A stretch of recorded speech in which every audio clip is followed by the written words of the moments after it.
पूरे जग में वसते हुए पंजाबी प्यारिओ, एहसान बाजवा एक नवी वीडियो लैके सुरत सियाणप के सरनामे हेठ तुहाडी खिदमत च हाज़र है। जिस तरह असी वक्रे वक्रे टॉपिक्स से गल करते रहने हाँ, इस तरह ही अज एक नवेकला टॉपिक जिहड़ा है उहदे ते असी गल करन लगे हाँ। और वो गल सिर्फ मैं ही नहीं कराँगा बल्कि साडे नाल अयाज सफदर संधू एडवोकेट ने जिहड़ी फिरोजवाला बार उत्थों तशरीफ लियाए ने, वो भी साडे नाल गल च सीर पाणगे, गलबात करनगे। ते अज दा जिहड़ा सरनामा है ना जी, वो ये कि जिहड़ा वसेबी कदरां किवें उसरदियां ने, समाज दे विच जिहड़ी बुराई है वो किवें हौली हौली पैर लांदी है और बंदा ये समझदा है कि ये बुराई जिहड़ी है कोई नहीं, ये हौली हौली मुक जाएगी, लेकिन वो वधदी वधदी एक वारी इत्थे को अपड़ जाती है कि बाद विच उहनूं सांभना ते उहदी सांभ संभाल उहदी एरेडिकेशन इन्नी औखी हो जाती है कि पूरा वसेब जिहड़ा उहदे कल पुरजे हिल जाते हैं।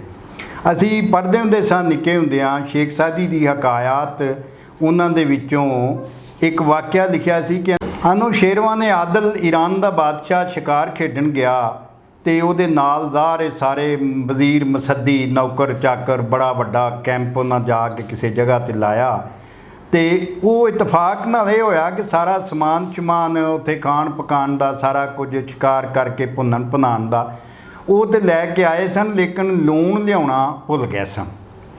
वो जदों उन्हें गया ना नौकरां ने जी गलती हो गई, साडे कोल लूण नहीं लिया। अनुशेरवान आदल ने पैसे दिते तो आख्या जाके ते पिंड च जाओ तो उत्थे ये नहीं दसना कि बादशाह का कैंप लग्या है तो सानू लूण दिओ, तो तुहानूं मुफ्त भी देण नूं तैयार हो जाणगे, पैसे दे के लूण लियाउणा है। वो नौकर आखन लगा बादशाह सलामत लूण किहड़ी एडी कीमती चीज़ है कि जिहड़ी मतलब जरूर पैसे देने जरूरी ने। उन्हें आख्या गल बचिया ये वे कि कदी भी बादशाह नूं कम से कम ये नहीं करना चाहिए कि वो धेले की शै भी अपने जोर नाल या अपने जबर नाल किसी को मुफ्त लैके खा ले। अगर बादशाह किसी कोलों मुफ्त आंडा जबर नाल लैके किसी को खो के खा लेगा तो वो चेले चांटे उस मुल्क चों कुकड़ियाँ कुकड़ जिहड़े ने साफ कर देंगे। और ये जिहड़ी अपना अनुशेरवान आदल की मिसाल है, इनू जदों असीं वेखने आ तो एक म्यार मुकर्रर कर देंदी है कि साडे हाकमां नूं किवें दा होना चाहिए। और हाकम तो मुराद सिर्फ बादशाह नहीं हुंदी, किसी भी शोबे का जिहड़ा हैड है उत्थों का हाकम हुंदा है, किसी भी अदारे का जिहड़ा हैड बनता है उत्थों का बादशाह हुंदा है। और उन्होंने वेखना चाहिए कि मैं ऐसा काम करा कि जिहदे च जिहड़ी करप्शन है, ना इंसाफी लुट मार जिहड़ी ये जड़ा ना लावे। और ये जदों ये अगर चीज़ां होण तो बहुत छोटियां छोटियां शावां लई बहुती बड़ी नज़र ही नहीं करते, ध्यान ही नहीं करते, लेकिन वो छोटियां छोटियां शावां साडियां कमियां कोताहियां बाद च मुआशरे का नासूर बन जांदियां ने और समाज दीयां जड़ां पुट के रख देंदियां ने। इस वास्ते ज़रूरी है कि किसी भी मुल्क नूं चलाउण लई, किसी भी घर नूं चलाउण लई, किसी भी इदारे नूं चलाउण लई, किसी भी इंस्टीट्यूट नूं चलाउण लई उत्थे ईमानदार ते साफ सुथरे बंदियां दा होना ज़रूरी है, क्योंकि जिन्ना ईमानदार बंदा होएगा उन्ना साफ सुथरा होएगा। और जदों मुआशरे दे विच रिश्वत जड़ां ला लैंदी है तो फिर हर शै जिहड़ी है वो खरीदी जाण वाली बन जाती है। बड़े बड़े बंदे भी जिनस बाजारी बन जाते हैं और वो गाजरां मूलियां की तरह बेचे तो खरीदे जाते हैं।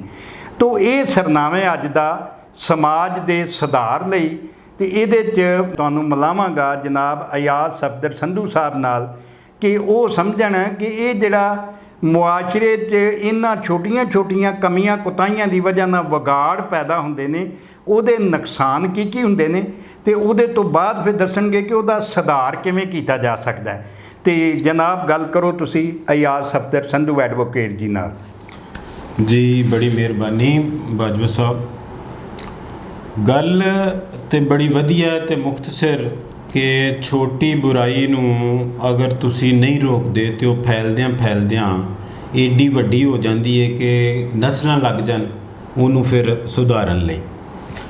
मैं गल करांगा अपने बार दे इलैक्शन के हवाले नाल। असी इत्थे वेखने कि जिहड़ा बार दा इलैक्शन इत्थे हुंदा जे इत्थे इलैक्शन दे जिहड़े अखराजात ने, इलैक्शन कंपेन वास्ते जिहड़े एक्सपेंसिस ने वो इन्ने ज़्यादा ने ਕਿ ਇੱਥੇ 1000 ਵਕੀਲ 'ਚੋਂ ਬੜੀ ਮੁਸ਼ਕਿਲ ਕੋਈ 3-4 ਵਕੀਲ ਐਸੇ ਹੁੰਦੇ ਨੇ ਜਿਨ੍ਹਾਂ ਨੂੰ ਬਤੌਰ ਉਮੀਦਵਾਰ ਤੁਸੀਂ ਇਲੈਕਸ਼ਨ ਲੜਾ ਸਕਦੇ ਹੋ, ਕਿਉਂਕਿ ਇਲੈਕਸ਼ਨ 'ਤੇ ਬਹੁਤ ਜ਼ਿਆਦਾ ਪੈਸਾ ਲੱਗਦਾ ਹੈ। ਇੱਥੇ 50 ਲੱਖ ਜਾਂ ਕਰੋੜ ਰੁਪਈਆ ਲਾਣਾ ਜਿਹੜਾ ਪ੍ਰੈਕਟਿਸਿੰਗ ਵਕੀਲ ਹੈ ਉਹਦੇ ਵੱਸ ਦਾ ਕੰਮ ਨਹੀਂ। 1000 'ਚੋਂ ਤੁਸੀਂ ਇਹ ਸਮਝੋ ਕਿ 996 ਵਕੀਲ ਜਿਹੜੇ ਨੇ ਉਸ ਇਸ ਇਲੈਕਸ਼ਨ 'ਚੋਂ ਬਿਲਕੁਲ ਬਾਹਰ ਹੋ ਜਾਂਦੇ ਨੇ, ਕਿਉਂਕਿ ਵਕੀਲਾਂ ਦੀ ਜਿਹੜੀ ਵੱਡੀ ਅਕਸਰੀਅਤ ਹੈ ਉਹ ਮਿਡਲ ਕਲਾਸ ਤੋਂ ਹੈ, ਲੋਅਰ ਮਿਡਲ ਕਲਾਸ ਤੋਂ ਹੈ, ਉਹ ਇੰਨਾ ਪੈਸਾ ਨਹੀਂ ਲਾ ਸਕਦੇ। ਅੱਛਾ, ਫਿਰ ਜਿਹੜਾ ਇਹੋ ਹੀ ਪੈਸਾ ਲਾ ਕੇ ਪੈਸੇ ਦੇ ਜ਼ੋਰ 'ਤੇ ਜਿਹੜਾ ਉਮੀਦਵਾਰ ਇਲੈਕਸ਼ਨ ਜਿੱਤਦਾ ਹੈ, ਉਹ ਉਮੀਦਵਾਰ ਫਿਰ ਕਿਉਂਕਿ ਉਹਨੇ ਇਨਵੈਸਟਮੈਂਟ ਕੀਤੀ ਹੁੰਦੀ ਹੈ, ਉਹ ਫਿਰ ਉਹਦੀ ਰਿਕਵਰੀ ਚਾਹੁੰਦਾ ਹੈ, ਫਿਰ ਉਹ ਇਹਦੇ ਤੋਂ ਮੁਨਾਫਾ ਚਾਹੁੰਦਾ ਹੈ, ਫਿਰ ਇੱਥੇ ਮੁਕੱਦਮਿਆਂ ਦੇ ਸੌਦੇ ਹੁੰਦੇ ਨੇ। ਔਰ ਇਹ ਜਿਹੜਾ ਇਲੈਕਸ਼ਨ ਦਾ ਖਰਚਾ ਹੈ, ਜਿਹੜਾ ਇੱਕ ਉਮੀਦਵਾਰ ਇਲੈਕਸ਼ਨ ਦੇ ਖਰਚੇ 'ਤੇ ਜਿਹੜਾ ਬਾਕੀ ਆਪਣੇ ਮੈਂਬਰਾਂ ਨੂੰ, ਵੋਟਰਾਂ ਨੂੰ ਖਾਣੇ ਖਵਾਉਂਦਾ, ਇਹ ਉਸ ਵੇਲੇ 'ਤੇ ਇੱਕ ਛੋਟੀ ਜਿਹੀ ਬੁਰਾਈ ਹੁੰਦੀ ਹੈ। ਲੇਕਿਨ ਉਹ ਖਾਣਿਆਂ ਤੋਂ ਬਾਅਦ ਜਦੋਂ ਮੁਕੱਦਮਿਆਂ ਦੇ ਸੌਦੇ ਹੁੰਦੇ ਨੇ, ਜਦੋਂ ਉਹਦਾ ਚੀਜ਼ਾਂ ਨੂੰ ਵੇਖਣ ਦਾ ਜ਼ਾਵੀਆ ਉਹ ਤਜਾਰਤ ਵਾਲਾ ਬਣ ਗਿਆ ਹੁੰਦਾ, ਉਹ ਫਿਰ ਨਫੇ ਤੋਂ ਇਲਾਵਾ ਕੁਝ ਸੋਚਦਾ ਨਹੀਂ। ਫਿਰ ਇੱਥੇ ਤਗੜੇ ਬੰਦਿਆਂ ਨੂੰ ਇਨਸਾਫ ਮਿਲਦਾ ਹੈ, ਅਦਾਲਤਾਂ ਵੀ ਫਿਰ ਤਾਕਤਵਰ ਚਿਹਰੇ ਵੇਖ ਕੇ ਉਹਨਾਂ ਨੂੰ ਇਨਸਾਫ ਦਿੰਦੀਆਂ ਨੇ। ਔਰ ਉਹ ਉੱਥੋਂ ਫਿਰ ਅੱਜ ਤੁਸੀਂ ਵੇਖਦੇ ਹੋ ਕਿ ਸਾਡਾ ਸਮਾਜੀ ਸਿਸਟਮ ਜਿਹੜਾ ਅੱਜ ਸਾਡਾ ਇਲੈਕਸ਼ਨ ਦਾ ਦੌਰ ਹੈ, ਅੱਜ ਜਿਹੜੀ ਸਾਡੀ ਜਿਹੋ ਜਿਹੀ ਮਾੜੀ ਜਿਹੀ ਜਮਹੂਰੀਅਤ ਹੈ, ਇਹਦਾ ਹਾਲ ਤੁਸੀਂ ਵੇਖਦੇ ਹੋ ਕਿ ਇਸ ਜਮਹੂਰੀਅਤ ਦੇ ਬਾਵਜੂਦ ਆਮ ਬੰਦੇ ਤੱਕ, ਆਮ ਵਕੀਲ ਤੱਕ, ਆਮ ਸ਼ਹਿਰੀ ਤੱਕ ਇਨਸਾਫ ਨਹੀਂ ਪਹੁੰਚ ਰਿਹਾ। ਅਤੇ ਅਸੀਂ ਫਿਰ ਇਸ ਦਫਾ ਇਹ ਸੋਚਿਆ ਕਿ ਇਲੈਕਸ਼ਨ ਨੂੰ ਅਗਰ ਬਗੈਰ ਅਖਰਾਜਾਤ ਤੋਂ ਕਰਾਈਏ ਤਾਂ ਫਿਰ ਇਹਦੇ ਵਿੱਚ ਸਾਰੇ ਜਿੰਨੇ ਵਕੀਲ ਨੇ ਉਹਨਾਂ ਨੂੰ ਮੌਕਾ ਮਿਲੇਗਾ ਕਿ ਉਹ ਵੀ ਆ ਸਕਣ। ਔਰ ਇਲੈਕਸ਼ਨ ਨੂੰ ਜੇ ਤੁਸੀਂ ਕਹਿੰਦੇ ਹੋ ਕਿ ਜੇ ਧਾਂਦਲੀ ਤੋਂ ਬਗੈਰ ਹੋ ਜਾਏ, ਜਿਵੇਂ ਅਸੀਂ ਇੱਕ ਅੰਗਰੇਜ਼ੀ 'ਚ ਇਹਨੂੰ ਕਹਿੰਦੇ ਹਾਂ ਕਿ ਲੈਵਲ ਪਲੇਇੰਗ ਫੀਲਡ, ਕਿ ਜਦੋਂ ਕੋਈ ਮੈਦਾਨ ਲੜਾਈ ਦਾ ਅਸਾਂ ਦੇਣਾ ਹੈ ਅਤੇ ਮੌਜੂਦਾ ਇਲੈਕਸ਼ਨ 'ਚ ਤਾਂ ਉਹ ਲੈਵਲ ਪਲੇਇੰਗ ਫੀਲਡ ਨਹੀਂ ਹੈ, ਉਹ ਹਮਵਾਰ ਮੈਦਾਨ ਹੀ ਨਹੀਂ ਹੈ। ਤੁਸੀਂ 5-6 ਉਮੀਦਵਾਰਾਂ 'ਚੋਂ ਇੱਕ ਉਮੀਦਵਾਰ ਨੂੰ ਤੁਸੀਂ ਦੌਲਤ ਦੇ ਮਨਾਰ ਦੇ ਉੱਤੇ ਖਲੋ ਕੇ ਲੜਾਈ ਲੜਨ ਦੀ ਇਜਾਜ਼ਤ ਦੇ ਦਿਓ, ਅਤੇ ਬਾਕੀ ਜਿਹੜੇ ਹੇਠਾਂ ਖਲੋਤੇ ਨੇ ਉਹ ਤਾਂ ਫਿਰ ਹਾਰ ਜਾਣਗੇ। ਔਰ ਇਸ ਸਿਸਟਮ 'ਚ ਫਿਰ ਜਿਹੜੇ ਇੰਜ ਕਰਕੇ ਦੌਲਤ ਦੇ ਜ਼ਰੀਏ ਜਿੱਤਦੇ ਨੇ, ਉਹ ਫਿਰ ਜਿਵੇਂ ਵੋਟ, ਜਿਸ ਵੇਲੇ ਵੋਟ ਅਟਰੈਕਟ ਹੋਣਾ ਸ਼ੁਰੂ ਹੁੰਦਾ ਹੈ ਪੈਸੇ ਦੇ ਨਾਲ, ਉਸੇ ਵੇਲੇ ਹੀ ਇਨਸਾਫ ਵੀ ਜਿਹੜਾ ਉਹ ਅਟਰੈਕਟ ਹੋ ਜਾਂਦਾ ਹੈ। ਵੋਟ ਦੀ ਖਰੀਦੋ ਫਰੋਖਤ ਦੇ ਨਾਲ ਹੀ ਇਨਸਾਫ ਦੀ ਖਰੀਦੋ ਫਰੋਖਤ ਵੀ ਸ਼ੁਰੂ ਹੋ ਜਾਂਦੀ ਹੈ। ਇਹ ਉਹ ਸਾਰਾ ਸੀ ਮਾਮਲਾ ਕਿ ਇਹ ਛੋਟੀ ਜਿਹੀ ਗੱਲ 'ਤੇ ਜਿਵੇਂ ਬਾਜਵਾ ਸਾਹਿਬ ਨੇ ਗੱਲ ਕੀਤੀ ਕਿ ਜਿਸ ਵੇਲੇ ਅਸੀਂ ਉਮੀਦਵਾਰਾਂ ਤੋਂ ਰੋਟੀਆਂ ਖਾਂਦੇ ਹਾਂ, ਜਿਸ ਵੇਲੇ ਅਸੀਂ ਉਹਨਾਂ ਕੋਲੋਂ ਲੰਚ ਕਰਨੇ ਹਾਂ, ਉਸ ਵੇਲੇ ਤੇ ਅਸੀਂ ਉਹ ਮਾਮੂਲੀ ਜਿਹੀ ਗੱਲ ਹੁੰਦੀ ਹੈ, ਇੱਕ ਵੇਲੇ ਦੀ ਰੋਟੀ ਸਾਰਾ ਸਾਲ ਵੀ ਅਸੀਂ ਖਾਂਦੇ ਹਾਂ, ਲੰਚ ਕਰਨੇ ਹਾਂ। ਲੇਕਿਨ ਉਹ ਲੰਚ ਖਾਣ ਤੋਂ ਬਾਅਦ ਜਦੋਂ ਉਹ ਉਮੀਦਵਾਰ ਤੁਹਾਡਾ ਨੁਮਾਇੰਦਾ ਬਣ ਜਾਂਦਾ, ਉਸ ਵੇਲੇ ਫਿਰ ਉਹ ਐਸਾ ਨੁਕਸਾਨ ਦਾ ehtimal ਹੁੰਦਾ ਹੈ, ਕਿਉਂਕਿ ਉਹ ਉੱਥੇ ਬਿਲਕੁਲ ਉਹ ਕਾਰੋਬਾਰ ਬਣ ਗਿਆ ਹੁੰਦਾ, ਅਤੇ ਫਿਰ ਉਹ ਨਸਲਾਂ ਨੂੰ ਭੁਗਤਣਾ ਪੈਂਦਾ। ਬਹੁਤ ਮਿਹਰਬਾਨੀ ਜੀ, ਬੜੀਆਂ ਸੋਹਣੀਆਂ ਗੱਲਾਂ ਕੀਤੀਆਂ ਜਨਾਬ ਯਾਦ ਸਫਦਰ ਸੰਧੂ ਸਾਹਿਬ ਨੇ।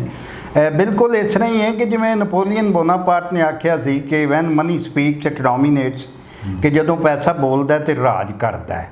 ਜਿਹੜਾ ਬੰਦਾ ਪੈਸੇ ਲਾ ਕੇ ਇਲੈਕਸ਼ਨ ਜਿੱਤੇਗਾ ਉਹ ਉਹਨਾਂ ਨੂੰ ਜ਼ਰਬਾਂ ਤਕਸੀਮਾਂ ਦੇ ਕੇ, ਕਿਉਂਕਿ ਉਹਨੇ ਬਿਜ਼ਨਸ ਦੇ ਪੁਆਇੰਟ ਆਫ ਵਿਊ ਨਾਲ ਉਹ ਇਲੈਕਸ਼ਨ ਲੜਿਆ ਹੈ, ਉਹਦੇ ਨਾਲ ਨਾ ਕਿਸੇ ਹੱਕਦਾਰ ਨੂੰ ਇਨਸਾਫ ਮਿਲ ਸਕੇਗਾ ਅਤੇ ਨਾ ਹੀ ਕਿਸੇ ਹੱਕ ਸੱਚ ਦੀ ਕੋਈ ਗੱਲ ਕਰ ਸਕੇਗਾ।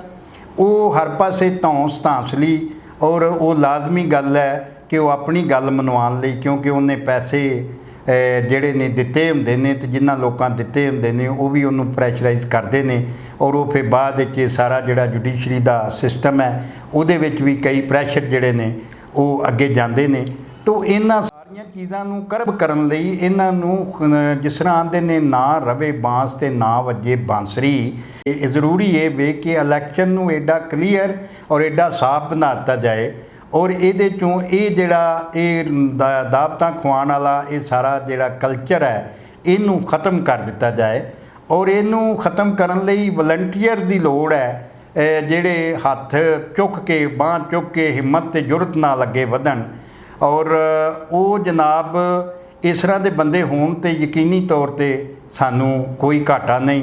ਇਹ ਮੁਲਕ ਦੇ ਵਿੱਚੋਂ ਇਹਦੇ ਸਾਰੇ ਜਿਹੜੇ ਮੁਲਕ ਦੇ ਸ਼ੋਬਿਆਂ ਦੇ ਅੰਦਰ ਇਹ ਛੋਟੀਆਂ ਛੋਟੀਆਂ ਚੀਜ਼ਾਂ ਦੇ ਅੰਦਰ ਜਿਹੜੇ ਵਿਗਾੜ ਨੇ ਇਹਨਾਂ ਨੂੰ ਅਸੀਂ ਸੁਧਾਰ 'ਚ ਬਦਲ ਸਕਦੇ ਹਾਂ।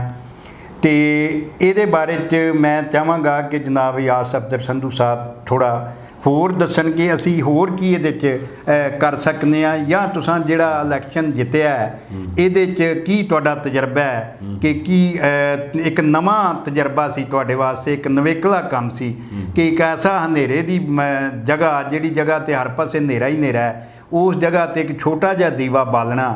ਉਹ ਦੀਵਾ ਲੋ ਤਾਂ ਜ਼ਰੂਰ ਕਰਦਾ ਹੈ ਭਾਵੇਂ ਕਿਸੇ ਖੂੰਜੇ 'ਚ ਹੀ ਬਲਿਆ ਹੋਵੇ, ਤੇ ਤੁਸੀਂ ਜਿਹੜਾ ਇਹ ਦੀਵਾ ਬਾਲਿਆ ਉਹਦੇ ਬਾਰੇ 'ਚ ਵੀ ਚਾਨਣਾ ਪਾਓ। ਹਾਂਜੀ, ਇਹਦੇ 'ਚ ਅਸਾਂ ਸਭ ਤੋਂ ਪਹਿਲੋਂ ਇੱਕ ਦਰਖਾਸਤ ਲਿਖੀ, ਇੱਕ ਜਿਹਨੂੰ ਤੁਸੀਂ ਕਰਾਰਦਾਦ ਕਹਿੰਦੇ ਹੋ ਜਾਂ ਰੈਜ਼ੋਲੂਸ਼ਨ ਕਹਿੰਦੇ ਹੋ, ਉਹ ਵਕੀਲਾਂ ਕੋਲੋਂ ਬਾਰ ਕੋਲੋਂ ਪਾਸ ਕਰਾਉਣ ਲਈ ਇੱਕ ਦਰਖਾਸਤ ਲਿਖੀ। ਉਹਦੇ 'ਚ ਅਸੀਂ ਜਿੰਨੇ ਸਾਡੇ ਮੈਂਬਰ ਸਨ ਅਸੀਂ ਸਾਰਿਆਂ ਦੇ ਕੋਲ ਗਏ, ਉਹਨਾਂ ਨੂੰ ਜਾ ਕੇ ਦੱਸਿਆ ਕਿ ਤੁਸੀਂ ਇੱਕ ਵਾਰੀ ਰੋਟੀ ਖਾ ਕੇ ਲੰਚ ਕਰਕੇ ਤੇ ਆਪਣਾ ਇਲੈਕਸ਼ਨ ਲੜਨ ਦਾ ਹੱਕ ਗਿਰਵੀ ਰੱਖ ਦਿੰਦੇ ਹੋ ਉਮੀਦਵਾਰ ਅੱਗੇ, ਇਸ ਕੰਮ ਨੂੰ ਹੁਣ ਛੱਡ ਦਿਓ। ਔਰ ਕਰਪਸ਼ਨ ਜਿਹੜੀ ਹੈ ਉਹ ਰਿਵਾਜ ਹੀ ਇੱਥੋਂ ਪਾਉਂਦੀ ਹੈ ਕਿ ਜਦੋਂ ਇਲੈਕਸ਼ਨ ਕੰਪੇਨ 'ਤੇ ਉਮੀਦਵਾਰ 'ਤੇ ਬਹੁਤ ਸਾਰੇ ਖਰਚੇ ਹੋ ਜਾਂਦੇ ਨੇ। ਅਸੀਂ ਉਹ ਦਰਖਾਸਤ ਲੈ ਕੇ ਫਰਦਨ ਆਪਣੇ ਮੈਂਬਰਾਂ ਕੋਲ ਗਏ ਬਾਰ ਦੇ, ਉਹਨਾਂ ਨੂੰ ਅਸੀਂ ਡਿਸਕਸ ਕੀਤਾ, ਉਹਨਾਂ ਤੋਂ ਬਾਹਰ ਤੋਂ ਅਸੀਂ ਸਾਈਨ ਕਰਾਏ, ਹਰ ਬੰਦੇ ਨੂੰ 10 15 20 ਮਿੰਟ ਅਸੀਂ ਉਹਦੇ ਨਾਲ ਗੁਫ਼ਤਗੂ ਕੀਤੀ ਔਰ ਸਾਰਿਆਂ ਨੇ ਇਹਨੂੰ ਐਪਰੀਸ਼ੀਏਟ ਕੀਤਾ। ਫਿਰ ਅਸੀਂ ਜਨਰਲ ਹਾਊਸ ਦਾ ਫਿਰੋਜ਼ਵਾਲਾ ਬਾਰ ਐਸੋਸੀਏਸ਼ਨ ਦਾ ਇੱਕ ਇਜਲਾਸ ਬੁਲਾਇਆ, ਉਹਦੇ 'ਚ ਅਸੀਂ ਉਹ ਸਾਰੀ ਕਰਾਰਦਾਦ ਪਾਸ ਕਰਵਾਈ। ਸਾਰੇ ਵਕੀਲਾਂ ਨੇ ਕਿਹਾ ਕਿ ਬੜੀ ਚੰਗੀ ਗੱਲ ਹੈ, ਇਹ ਬੜੀ ਵਧੀਆ ਗੱਲ ਹੈ, ਔਰ ਸਾਰਿਆਂ ਨੇ ਸਾਨੂੰ ਵੋਟ ਦਿੱਤਾ ਕਿ ਇਸ ਵਾਰੀ ਇਲੈਕਸ਼ਨ 'ਤੇ ਖਰਚਾ ਨਹੀਂ ਹੋਏਗਾ। ਅੱਛਾ, ਉਸ ਤੋਂ ਬਾਅਦ ਫਿਰ ਜਿਸ ਵੇਲੇ ਉਮੀਦਵਾਰ ਆਏ, ਇਹ ਜਵੇਦ ਗੁਰਾਇਆ ਸਾਹਿਬ ਇਸ ਵੇਲੇ ਸਦਰ ਨੇ ਜਿਹੜੇ ਬਾਰ ਐਸੋਸੀਏਸ਼ਨ ਫਿਰੋਜ਼ਵਾਲਾ ਦੇ, ਇਹਨਾਂ ਨੂੰ ਉਮੀਦਵਾਰ ਅਸੀਂ ਇੰਨੇ ਹੀ ਸਾਂ ਲੈ ਕੇ ਆਏ ਜਿਹੜੇ ਸੇ ਨੋ ਟੂ ਇਲੈਕਸ਼ਨ ਐਕਸਪੈਂਸਿਸ ਤਹਿਰੀਕ ਦੇ ਅਸੀਂ ਸਾਥੀ ਸਾਂ ਅਸੀਂ। ਲੇਕਿਨ ਇਹ ਜਦੋਂ ਤਹਿਰੀਕ ਦੇ ਨਾਲ ਇਹਨਾਂ ਦਾ ਦਿਲ ਵੀ ਸਾਡੇ ਨਾਲ ਲੱਗ ਗਿਆ, ਇਹਨਾਂ ਦਾ ਵਿਜ਼ਨ ਜਿਹੜਾ ਉਹ ਇਸ ਗੱਲ 'ਤੇ ਆ ਕੇ ਖਲੋ ਗਿਆ ਕਿ ਇਹ ਗੱਲ ਬੜੀ ਚੰਗੀ ਹੈ, ਵਧੀਆ ਹੱਕ ਦੀ ਗੱਲ ਹੈ। ਅਤੇ ਇਹਨਾਂ ਨੇ ਫਿਰ ਆਪਣੇ ਗਰੁੱਪ ਨੂੰ ਇਹ ਗੱਲ ਕਹੀ ਕਿ ਮੈਂ ਤੇ ਇਸ ਕੰਪੇਨ ਦੇ ਨਾਲ ਹਾਂ ਅਤੇ ਮੈਂ ਖਰਚਾ ਨਹੀਂ ਕਰਨਾ ਇਲੈਕਸ਼ਨ ਕੰਪੇਨ 'ਤੇ, ਕਿਉਂਕਿ ਇਹ ਇੱਕ ਮਨਫੀ ਹੱਥਕੰਡਾ ਹੈ, ਇਹ ਇੱਕ ਕਰਪਸ਼ਨ ਹੈ। ਅਤੇ ਜੇ ਤੁਹਾਨੂੰ ਕੋਈ ਪੈਸੇ ਵਾਲਾ ਹੀ ਉਮੀਦਵਾਰ ਚਾਹੀਦਾ ਤਾਂ ਤੁਸੀਂ ਕੋਈ ਹੋਰ ਉਮੀਦਵਾਰ ਲੱਭ ਲਓ। ਲੇਕਿਨ ਉਦੋਂ ਫਿਰ ਹੋਰ ਉਮੀਦਵਾਰ ਲੱਭਣ ਦੇ ਉਹ ਵੀ ਪੋਜੀਸ਼ਨ 'ਚ ਨਹੀਂ ਸਨ, ਇਹ ਫਿਰ ਸਾਡੇ ਨਾਲ ਖਲੋ ਗਏ। ਫਿਰ ਅਸੀਂ ਇਲੈਕਸ਼ਨ ਲੜਿਆ, ਅਸਾਂ ਬਗੈਰ ਪੈਸੇ ਤੋਂ ਇਲੈਕਸ਼ਨ ਲੜਿਆ ਔਰ ਅਸੀਂ ਪਿਛਲੀ ਵਾਰੀ ਪੂਰੀ ਕੋਸ਼ਿਸ਼ ਦੇ ਬਾਵਜੂਦ, ਬਾਰ ਦੀ ਰੈਜ਼ੋਲੂਸ਼ਨ ਪਾਸ ਕਰਵਾਉਣ ਦੇ ਬਾਵਜੂਦ ਜਿਹੜਾ ਸਾਡਾ ਮੁਖਾਲਫ ਕੈਂਡੀਡੇਟ ਸੀ ਉਹਨੂੰ ਨਾ ਡੱਕ ਸਕੇ, ਉਹ ਪੈਸੇ ਲਾਉਂਦਾ ਰਿਹਾ। ਉਹਨੇ ਕੋਈ 1.25 ਕਰੋੜ ਰੁਪਈਆ ਇਲੈਕਸ਼ਨ ਦੇ ਉੱਤੇ ਲਾਇਆ, ਲੇਕਿਨ ਉਹ 1.25 ਕਰੋੜ ਰੁਪਈਆ ਲਾ ਕੇ ਵੀ ਉਹ ਹਾਰ ਗਿਆ। ਔਰ ਕਿਉਂਕਿ ਅਸੀਂ ਖਲੋਤੇ ਸਾਂ, ਅਸਾਂ ਸਟੈਂਡ ਲਿਆ, ਅਸਾਂ ਗੱਲ ਕੀਤੀ ਕਿ ਬਗੈਰ ਪੈਸੇ ਤੋਂ ਲੜਾਂਗੇ, ਅਤੇ ਵਕੀਲਾਂ ਨੇ ਵੀ ਇਹਦੇ ਉੱਤੇ ਭਰਪੂਰ ਸਾਥ ਦਿੱਤਾ। ਮੈਂ ਸਮਝਦਾ ਵਕੀਲਾਂ ਦੀ ਵੀ ਜਿਹੜੀ ਅਕਸਰੀਅਤ ਹੈ ਉਹ ਬਿਲਕੁਲ ਹਰ ਚੰਗੇ ਕਾਜ਼ ਦੇ ਉੱਤੇ, ਕਿਸੇ ਮਕਸਦ ਦੇ ਉੱਤੇ ਇਕੱਠੀ ਹੋਣ ਲਈ ਤਿਆਰ ਹੈ। ਜ਼ਰੂਰਤ ਇਸ ਗੱਲ ਦੀ ਹੈ ਕਿ ਕੁਝ ਜਵਾਨ ਖਲੋ ਜਾਣ ਕਿਸੇ ਨਾਅਰੇ ਦੇ ਉੱਤੇ। ਅਤੇ ਇੱਕ ਅਹਿਮ ਗੱਲ ਜਿਹੜੀ ਮੈਂ ਬਾਜਵਾ ਸਾਹਿਬ ਤੁਹਾਡਾ ਜਿਹੜਾ ਸਵਾਲ ਸੀ ਉਹਦੇ ਬਾਰੇ, भी असां ये किया कि जिसले असां बार विचों करारदाद पास करवा ली, पास करवाने तो बाद असां इत्थे कानून तो पहलों भी है सी कि इलैक्शन के उत्ते कोई खर्चा नहीं आएगा, लेकिन वो कानून नूं कोई मानता नहीं सी। असी फिर ते रेजोल्यूशन नूं या उस करारदाद नूं किन्ने मनना सी। असी फिर उस रेजोल्यूशन के नाल जिन्नी साडी सियासी ताकत सी, जिन्ने असी इस नुकते ते मुंडे इकट्ठे सां, असी कोई 4 ग्रुप, कोई 150 तो ज़्यादा असी वोटर हो गए। असां अपनी सारी सियासी ताकत भी उस करारदाद के नाल जोड़ती। असी क्या कि असी अपने अपने वो असी जिन्ने ग्रुप इकट्ठे होए, असां अपने अपने धड़ियां तो ला तलकी कर ली। असी कि असी किसी धड़े दे नहीं जे, असी इस करारदाद ते जड़ी बार ने पास करती, जेड़ा कैंडीडेट इस गल के उत्ते खलो जाएगा असी उन्होंने वोट पा देंगे। वो फिर जिसले नाल सियासी ताकत भी जुड़ गई तो फिर जिन्हों लोग समझते सन कि ये अनहोनी है, ये मुमकिन ही नहीं, लोग सानू मजाक करते सन भी ये तुसी कोई यूटोपिया दियां गल्लां करते हो, इंज भी कदी होया है कि इलैक्शन च पैसे ना लगन। लेकिन वो जिदों असां नाल सियासी ताकत जोड़ती अपनी, वो ही जिन्हों अनहोनी समझते सन वो होनी हो गई। और जिहड़ी हथेली ते सरसों जम जाने वाली गल है, वो फिर हुणे सारे फिरोजपुरा बार ने ये वेख्या कि इत्थे कैंडीडेट जिहड़ा है वो बगैर पैसे लाण तो ते एक वड्डे मार्जन तो जित्तिया। यह साडा तजर्बा रहा जी ਇਹਦੇ 'ਚ। बहुत अच्छा जी, बहुत अच्छा। वेखो जी, गल ये है कि तुसी एक चंगे काम वास्ते तुरे, तुसां सज्जणा दे नाल हत्थां 'ਚ हत्थ पाए, और अज भी इत्थों साबित हुंदा है कि साडे लोग सारे बुरे नहीं होए। जिहड़े करप्ट माफिया ने वो एलीमेंट बहुत थोड़े ने, उन्हां नूं जदों असी नत्थ पा सकांगे तो असी इस मुल्क के अंदरों करप्शन और नाइंसाफ़ी, ला कानूनीयत, फेवरेटिज़म, नैपोटिज़म इन्हां नूं हुंजा फेर सकांगे। जी सफदर संधू साहब, ये सानूं दसो कि ये तो तुसां मारका मार लिया, मैदान जित लिया, और ये बड़ा अच्छा काम किया कि तुसां ये जिहड़ी लानत सी, हाँ जी, ये पैसे ला के इलैक्शन जितन दी या इस तरह करन दी, उहदे कोल जान छडाई, एक नवीं पिरत पाती। तो मेरा एक शेर है कि मक्खी उत्ते मक्खी मारन कामे बड़ा सुखाला, तो सदियां पिछों जमदा नवीआं पिरतां पावन वाला। तो गल ये है कि तुसां एक नवीं पिरत पाती। हुण अग्गों तुसीं जिहड़े उतले इलैक्शन होणगे, ज़ाहिर है उहदे च हाई कोर्ट बार दे भी हुंदे ने, लाहौर बार दे भी सारे, उहदे वास्ते तुसां की प्लानिंग कीती है? हाँ जी, असी फिरोजपुरा बार ते कामयाब होए जे, ते बल्कि पिछली बारी तो इंज होया कि जिहड़ा मुखालफ साडा कैंडीडेट सी वो खर्चा करता रहा। लेकिन इस वेले क्योंकि असी इलैक्शन आप कराना है, इस वेले फिरोजपुरा बार च तो मुमकिन ही नहीं ना कि कोई मुखालफ धड़ा भी पैसे ला जाए। और इंशाअल्लाह ताला असां फिरोजपुरा बार दी तारीख चों ये गल मुकाती है। इत्थे तो हुण कोई सोचे भी ना कि वो पैसे दे सिर ते इलैक्शन जितेगा जिवें हुंदा है।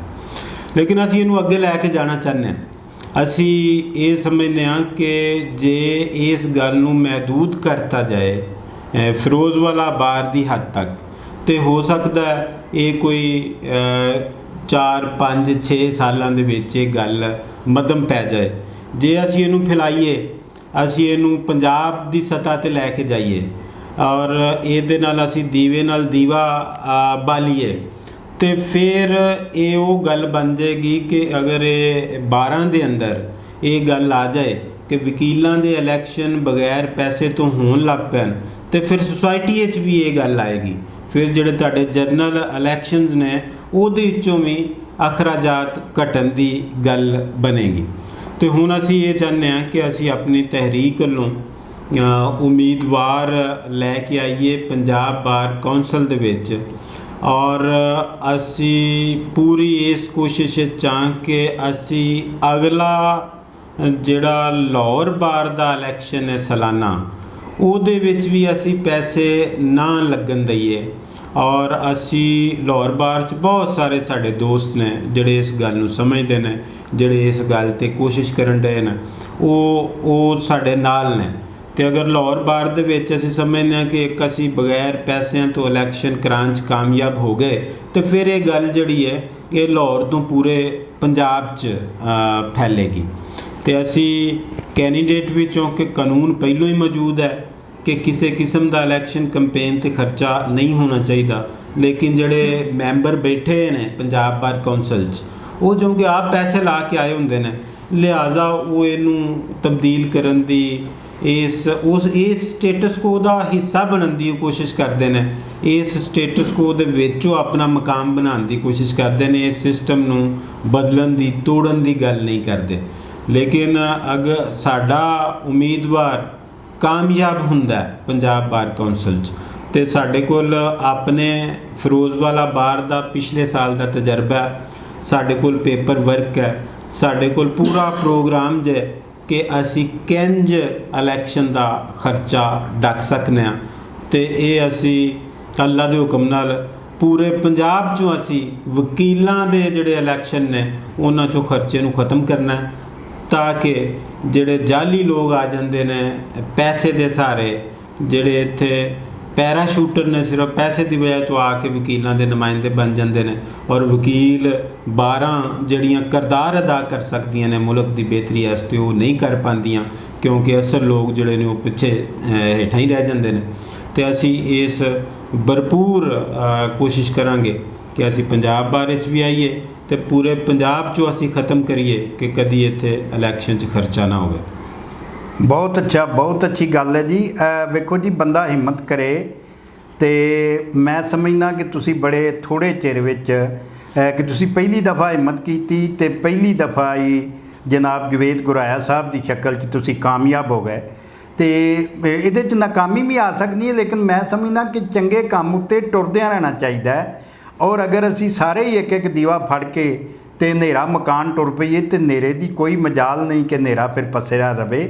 ਜਦੋਂ ਅਸਾਂ ਇਹ ਸਾਰਿਆਂ, ਪਾਕਿਸਤਾਨ ਸਾਡਾ ਘਰ ਹੈ, ਪੰਜਾਬ ਵੀ ਸਾਡਾ ਘਰ ਹੈ, ਜਦੋਂ ਅਸੀਂ ਇਹਦੇ ਵਿੱਚੋਂ ਬੁਰਾਈ ਮਕਾਨ ਦੀ ਸਹੁੰ ਖਾ ਲੈਣੀ ਹੈ ਔਰ ਬੁਰਾਈ ਨੂੰ ਬੁਰਾਈ ਸਮਝ ਲੈਣਾ ਕਿ ਆਹ ਬੁਰਾਈ ਹੈ, ਬੁਰੀ ਚੀਜ਼ ਹੈ, ਕਿਉਂਕਿ ਇਹਦੋਂ ਵੱਡਾ ਹੋਰ ਕੀ ਗੁਨਾਹ ਹੈ ਵੋਟ ਨੂੰ ਖਰੀਦਣਾ ਅਤੇ ਵੇਚਣਾ, ਔਰ ਇਹ ਬੰਦੇ ਦੇ ਜ਼ਮੀਰ ਨੂੰ ਵੇਚਣ ਅਤੇ ਖਰੀਦਣ ਵਾਲੀ ਗੱਲ ਹੈ। ਤਾਂ ਮੈਂ ਸਮਝਦਾ ਕਿ ਇਹ ਬਹੁਤ ਚੰਗਾ ਕੰਮ ਤੁਸੀਂ ਕਰ ਰਹੇ ਹੋ।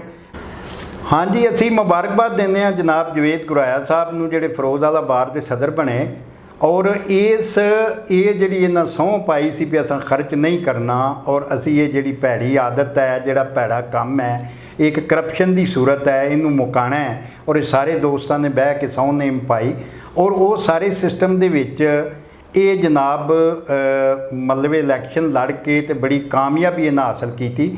ਤੋ ਅਸੀਂ ਇਹਨਾਂ ਨਾਲ ਗੱਲ ਕਰਨੇ ਆ ਜਨਾਬ ਜਵੇਦ ਗੁਰਾਇਆ ਸਾਹਿਬ ਨਾਲ ਕਿ ਜਨਾਬ ਇਹ ਤੁਹਾਨੂੰ ਨਾਲ ਅਤੇ ਚੌਖੀ ਮੁਬਾਰਕ ਵੀ ਅਸੀਂ ਦਿੰਦੇ ਹਾਂ ਕਿ ਤੁਸੀਂ ਇਸ ਹਨੇਰੇ ਨੂੰ ਮਕਾਨ ਦੇ ਨਾਲ ਦੋ ਸੱਜਣਾ ਦੇ ਨਾਲ ਬਾਂਹ ਬੇਲੀ ਬਣੇ, ਅਤੇ ਤੁਸੀਂ ਕੀ ਮਹਿਸੂਸ ਕਰ ਰਹੇ ਹੋ ਔਰ ਅੱਗੋਂ ਤੁਹਾਡੇ ਕੀ ਕਰਨ ਦੇ ਇਰਾਦੇ ਨੇ ਜਨਾਬ ਜਵੇਦ ਗੁਰਾਇਆ ਸਾਹਿਬ। बिस्मिल्लाहिर्रहमानिर्रहीम अस्सलातु वस्सलामु अलैका या रसूलल्लाह वसल्लम अलैका व अलैका व सहाबिका या हबीबल्लाह। बाजवा साहब खैर मुबारक जी, मैं तुहाडा बहुत मशकूर हाँ, तुसां अपना कीमती वक्त साडे वास्ते कढ़िया और मैनू दावत दी। असीं तुहाडे कोल इत्थे तुहाडे स्टूडियो च आए हाँ, बहुत शुक्रिया, बहुत मेहरबानी। इलैक्शन के हवाले नाल मैं ये गल करांगा। जनाब ने मैनू पुछया है कि बड़ा तुसां की फील कीता, तुहाडे ते की प्रैशर आए। ज़ाहिर जदों इलैक्शन शुरू करिए बड़े मसाइल पेश होंदे ने। इस दफ़ा साडे दोस्तां ने फिरोज़वाला बार तो से नो टू इलैक्शन एक्सपेंसिस के हवाले से अपने ताईं बड़ी कोशिश की कि असी तहरीक दे नाल चलीए। बड़े प्रैशर जिहड़े सन साडे उत्ते आए, असां सारे उन्हां नूं फेस कीता। असां तहरीक दे नाल चले, अल्लाह ताला ने कामयाबी दित्ती। मसला ये हुंदा है कि जदों इलैक्शन आंदा है बड़े एक्सपेंसिस दरकार हुंदे ने। उस वजह तो बड़े टैलेंट साथी जिहड़े ने वो रह जाते हैं। इस तहरीक दे नाल सानू फ़ायदा ये वे कि साडे जिहड़े दोस्तां च बड़ा टैलेंट है निखर सकदा है। साडे बड़े अच्छे साथी ने जिहड़े एक्सपेंस नहीं कर सकते, उन्हां नूं बड़ा मौका मिलदा है। मैं अलहमदुलिल्लाह 20 ਸਾਲ ਤੋਂ ਵਕਾਲਤ ਦੇ ਪੇਸ਼ੇ ਨਾਲ ਹੀ ਮੁਨਸਲਕ ਸਾਂ। ਬਹੁਤ ਉਤਾਰ ਚੜਾਓ ਦੇਖੇ ਤੇ ਇਨਸ਼ਾਅੱਲਾ ਇਸ ਦਫਾ ਅੱਲਾ ਨੇ ਕਾਮਯਾਬੀ ਦਿੱਤੀ ਹੈ। ਬਗੈਰ ਐਕਸਪੈਂਸਿਸ ਤੋਂ ਦੋਸਤਾਂ ਨੇ ਬੜਾ ਤਾਵਨ ਕੀਤਾ। ਮੈਂ ਸਮਝਦਾ ਵਾਂ ਸਾਡੇ ਵਕੀਲ ਭਾਈ ਜਿਹੜੇ ਨੇ ਉਹ ਬੜੇ ਸਮਝਦਾਰ, ਬੜੇ ਕਾਨੂੰਨ ਦੇ ਰਖਵਾਲੇ ਔਰ ਬੜਾ ਇੱਕ ਵਸੀਹ ਵਿਜ਼ਨ ਰੱਖਣ ਵਾਲੇ ਦੋਸਤ ਨੇ। ਤੇ ਉਹਨਾਂ ਨੇ ਹਮੇਸ਼ਾ ਅੱਗੇ ਉਸ ਬੰਦੇ ਨੂੰ ਲੈ ਕੇ ਆਉਂਦੇ ਨੇ ਜਿਹਦੇ ਵਿੱਚ ਕੋਈ ਕਾਬਲੀਅਤ ਹੁੰਦੀ ਹੈ। ਮੈਂ ਮਸ਼ਕੂਰ ਹਾਂ ਇਸ ਦਫਾ ਉਹਨਾਂ ਦੋਸਤਾਂ ਦਾ ਜਿਨ੍ਹਾਂ ਮੈਨੂੰ ਕਾਮਯਾਬੀ ਦਿਲਾਈ ਹੈ। ਮੇਰੇ ਤਹਿਰੀਕ ਦਾ ਵੀ ਹਿੱਸਾ ਬਣੇ ਸਨ। ਇਨਸ਼ਾਅੱਲਾ ਅਸੀਂ ਇਸ ਤਹਿਰੀਕ ਨੂੰ ਪੂਰੇ ਪੰਜਾਬ ਲੈਵਲ ਤੇ ਲੈ ਕੇ ਜਾ ਰਹੇ ਹਾਂ। ਪੰਜਾਬ ਲੈਵਲ ਤੋਂ ਅੱਲਾ ਨੇ ਹਿੰਮਤ ਦਿੱਤੀ ਤੇ ਪੂਰੇ ਪਾਕਿਸਤਾਨ ਲੈਵਲ ਤੇ ਵੀ ਲੈ ਕੇ ਜਾਵਾਂਗੇ ਔਰ ਇਨਸ਼ਾਅੱਲਾ ਜਿਹੜਾ ਟੈਲੈਂਟ ਹੈ ਉਹ ਇਨਸ਼ਾਅੱਲਾ ਨਿਖਰੇਗਾ ਜੀ। ਬਾਬ ਗਰਾਇਆ ਸਾਹਿਬ, ਇਹ ਸਾਨੂੰ ਦੱਸੋ ਕਿ ਤੁਹਾਨੂੰ ਅੱਲਾ ਨੇ ਕਰਮ ਕੀਤਾ ਤੇ ਤੁਸੀਂ ਫਿਰੋਜ਼ਵਾਲਾ ਬਾਰ ਦੇ ਸਦਰ ਬਣ ਗਏ ਤੇ ਅੱਗੋਂ ਜਿਹੜਾ ਇਹ ਜਿਹੜੀ ਬੁਰਾਈ ਜਿਹਦਾ ਤੁਸੀਂ ਜ਼ਿਕਰ ਕੀਤਾ, ਇਹਨੂੰ ਕਰਬ ਕਰਨ ਵਾਸਤੇ, ਇਹਨੂੰ ਮੁਕਾਉਣ ਵਾਸਤੇ ਜ਼ਾਹਰੇ ਦੀਵੇ ਜਿਹੜੇ ਨੇ ਅੱਗੇ ਵੀ ਬਾਲਣ ਦੀ ਲੋੜ ਹੈ। ਬਹੁਤ ਹਨੇਰਾ ਹੈ ਸਾਡੇ ਹਰ ਪਾਸੇ ਔਰ ਲੋਕੀ ਅਸੀਂ, ਮੈਂ ਜਿਸ ਤਰ੍ਹਾਂ ਪਹਿਲਾਂ ਅਰਜ਼ ਕੀਤੀ ਸੀ ਕਿ ਨਿੱਕੀਆਂ ਨਿੱਕੀਆਂ ਬੁਰਾਈਆਂ ਨੂੰ ਅਸੀਂ ਮਤਲਬ ਇਹ ਬੁਰਾਈ ਸਮਝਦੇ ਹੀ ਨਹੀਂ। ਹਾਲਾਂਕਿ ਕੀੜੀ ਜਿੱਡੀ ਵੀ ਅਗਰ ਬੁਰਾਈ ਹੈ ਤਾਂ ਬੁਰਾਈ ਹੈ। ਸਾਨੂੰ ਉਹਨੂੰ ਮੁਕਾਉਣ ਵਾਸਤੇ ਉਪਰਾਲਾ ਕਰਨਾ ਚਾਹੀਦਾ, ਕੋਸ਼ਿਸ਼ ਕਰਨੀ ਚਾਹੀਦੀ ਹੈ। ਤੇ ਤੁਹਾਨੂੰ ਮੈਂ ਸਮਝਦਾ ਕਿ ਜਦੋਂ ਤੁਸੀਂ ਹੁਣ ਬਾਰ ਦੇ ਸਦਰ ਬਣ ਗਏ, ਤੁਹਾਡੇ ਕੋਲ ਅਖਤਿਆਰ ਵੀ ਨੇ, ਇਹ ਮੈਂ ਸਮਝਦਾ ਬਹੁਤ ਜ਼ਿਆਦਾ ਸੁਧਾਰ ਆਏਗਾ ਫਿਰੋਜ਼ਵਾਲਾ ਬਾਰ ਦੇ ਵਿੱਚ। ਉੱਥੋਂ ਦੀ ਜੁਡੀਸ਼ਰੀ ਤੇ ਵੀ ਨਾਲ ਜਿਹੜਾ ਤੁਹਾਡਾ ਵਰਤਾਅ ਹੈ ਉਹਦੇ ਵਿੱਚ ਵੀ ਬਿਹਤਰੀ ਆਏਗੀ ਔਰ ਜਿਹੜੇ ਮਾਫੀਏ ਉਸ ਤਰ੍ਹਾਂ ਦੇ ਹੁੰਦੇ ਨੇ ਉਹ ਵੀ ਮੇਰਾ ਖਿਆਲ ਹੈ ਮੁੱਕਣਗੇ। ਤੇ ਇਹਨੂੰ ਅੱਗੇ ਵਧਾਉਣ ਵਾਸਤੇ ਮਤਲਬ ਇਹ ਹੈ ਕਿ ਹਾਈ ਕੋਰਟ ਵਾਲੇ ਪਾਸੇ ਪੂਰੇ ਪਾਕਿਸਤਾਨ ਦੇ ਲੈਵਲ ਤੇ, ਪੰਜਾਬ ਦੇ ਲੈਵਲ ਤੇ, ਉਹਦੇ ਵਾਸਤੇ ਤੁਸੀਂ ਕੀ ਕਰਨਾ ਚਾਹ ਰਹੇ ਹੋ? ਤੁਹਾਡੇ ਕੀ ਇਰਾਦੇ ਨੇ? ਇਹਦੇ ਬਾਰੇ ਸਾਨੂੰ ਦੱਸੋ। ਬਾਜਵਾ ਸਾਹਿਬ, ਇਹਦੇ 'ਚ ਬੜੀ ਸਾਦੀ ਤੇ ਮੁਖਤਸਰ ਜੀ ਗੱਲ ਹੈ ਕਿ ਸਾਡੀ ਇੱਕ ਤਹਿਰੀਕ ਪੈਦਾ ਹੋ ਚੁੱਕੀ ਹੈ ਨਾ ਰੁਕਣ ਵਾਲੀ ਔਰ ਇਨਸ਼ਾਅੱਲਾ ਇਹ ਪਾਇਆ ਤਕਮੀਲ ਤੇ ਪਹੁੰਚੇਗੀ। ਇਸ ਤਹਿਰੀਕ ਨੂੰ ਇਸ ਦਫਾ ਜਿਹੜੇ ਇਲੈਕਸ਼ਨ ਪੰਜਾਬ ਬਾਰ ਦੇ ਹੁਣ ਰੀਸੈਂਟਲੀ ਹੋਣ ਵਾਲੇ, ਅਸੀਂ ਇਹਨਾਂ ਦੇ ਵਿੱਚ ਇਨਸ਼ਾਅੱਲਾ ਭਰਪੂਰ ਕਿਰਦਾਰ ਅਦਾ ਕਰਾਂਗੇ ਔਰ ਅਸੀਂ ਉਹ ਸਾਥੀ ਲੈ ਕੇ ਆਵਾਂਗੇ ਜਿਸ ਤਰ੍ਹਾਂ ਇੱਥੇ ਸਾਡੇ ਫਿਰੋਜ਼ਵਾਲਾ ਬਾਰ 'ਚ ਦੋਸਤਾਂ ਨੇ ਮੇਰੇ ਨਾਲ ਤਾਵਨ ਕੀਤਾ। ਅਸੀਂ ਵੀ ਇਨਸ਼ਾਅੱਲਾ ਪੰਜਾਬ ਬਾਰ ਲੈਵਲ ਤੇ ਵੀ ਇਹ ਤਹਿਰੀਕ ਇਸ ਦਫਾ ਲੈ ਕੇ ਆਵਾਂਗੇ ਔਰ ਇਨਸ਼ਾਅੱਲਾ ਅਗਰ ਮੈਨੂੰ ਦੋਸਤਾਂ ਨੇ ਮੌਕਾ ਦਿੱਤਾ ਤਾਂ ਮੈਂ ਵੀ ਇਨਸ਼ਾਅੱਲਾ ਕੋਸ਼ਿਸ਼ ਕਰਾਂਗੇ ਪੰਜਾਬ ਬਾਰ ਦੇ ਵਿੱਚ ਬਤੌਰ ਉਮੀਦਵਾਰ ਹਿੱਸਾ ਲਈਏ ਔਰ ਉਸ ਤੋਂ ਬਾਅਦ ਆਪਣੇ ਆਪ ਨੂੰ ਸਾਰੇ ਮਾਮਲਾਤ ਜਿਹੜੇ ਨੇ ਉਹ ਐਸਨ ਤਰੀਕੇ ਨਾਲ ਦੇਖੀਏ ਜਿਸ ਤਰ੍ਹਾਂ ਹੁਣ ਫਿਰੋਜ਼ਵਾਲਾ ਬਾਰ ਦੇ ਵਿੱਚ ਬਿਹਤਰੀਨ ਜੁਡੀਸ਼ਰੀ ਦਾ ਨਿਜ਼ਾਮ, ਵਕਾਲਤ ਦਾ ਨਿਜ਼ਾਮ ਅੱਛੇ ਤਰੀਕੇ ਨਾਲ ਜਾ ਰਿਹਾ ਹੈ। ਇਸੇ ਤਰ੍ਹਾਂ ਹੀ ਅਸੀਂ ਪੰਜਾਬ ਬਾਰ ਦੇ ਵਿੱਚ ਵੀ ਕਾਮਯਾਬ ਹੋਣ ਤੋਂ ਬਾਅਦ ਤਬਦੀਲੀ ਲੈ ਕੇ ਆਵਾਂਗੇ। ਬਹੁਤ ਸ਼ੁਕਰੀਆ, ਬਹੁਤ ਮਿਹਰਬਾਨੀ।